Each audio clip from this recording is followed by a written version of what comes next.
Friend, চলে আসলাম নতুন একটা রেসিপি নিয়ে। তো মাই ডিফারেন্ট রেসিপিতে আপনাদের সবাইকে স্বাগত। তো এখানে বানিয়ে নিচ্ছি আমি আজকে কাঁঠাল আর আলু দিয়ে তরকারি।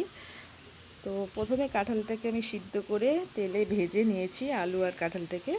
তারপর ভেজে নামিয়ে রেখেছি। এখানে একটা কড়াই বসে জিরা ফোড়ন দিয়ে তেজপাতা দিয়ে দিয়েছি হলো দুটো, একটা দারচিনি আর লং সব। তারপরে পেঁয়াজ, একটা গোটা বড় সাইজের পেঁয়াজ কেটে কিছুক্ষণ ভেজে নেওয়ার পরে দিয়ে দিলাম লবণ। লবণটা দেওয়ার পরে আর একটু ভেজে নিচ্ছি ভালো করে। তো পেঁয়াজটাকে একটু আমি কড়া করে ভেজে নিয়ে তো লবণ আর হলুদটা এখন আমি আবার দিয়ে দিচ্ছি। তখন পেঁয়াজটা ভাজার জন্য অল্প হালকা দিয়ে দিচ্ছি।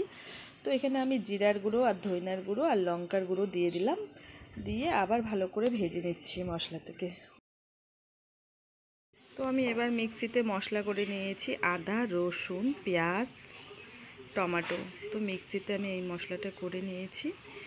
তো এর মধ্যে আমি মশলাটা ভেজে নেওয়া হয়ে গেছে। তো এবার এটা আমি দিয়ে ভালো করে কিছুক্ষণ 10 মিনিটের মতন আমি কষিয়ে নেব। তো দেখতেই পাচ্ছেন মশলাটা কষিয়ে নেওয়া হয়ে গেছে, কড়াইতে লেগে যাচ্ছে, হালকা হালকা তেলও ছেড়ে দিয়েছে মশলার থেকে।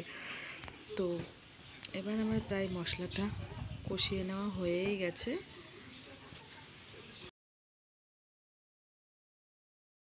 ফ্রেন্ড, তো আমার মশলা কষিয়ে নেওয়া হয়ে গেছে, তেল ছেড়ে দিয়েছে, দেখতেই পাচ্ছেন। তো কাঁঠাল আমি ভেজে রেখেছি, আলু আর কাঁঠালটা এঁচোড়টা তো ভেজে রেখেছিলাম, সেটা আমি এখন মশলার মধ্যে দিয়ে আরও 10 মিনিটের মতন আমি এটার সাথে মশলার সাথে এঁচোড়টাকে কষিয়ে নেব।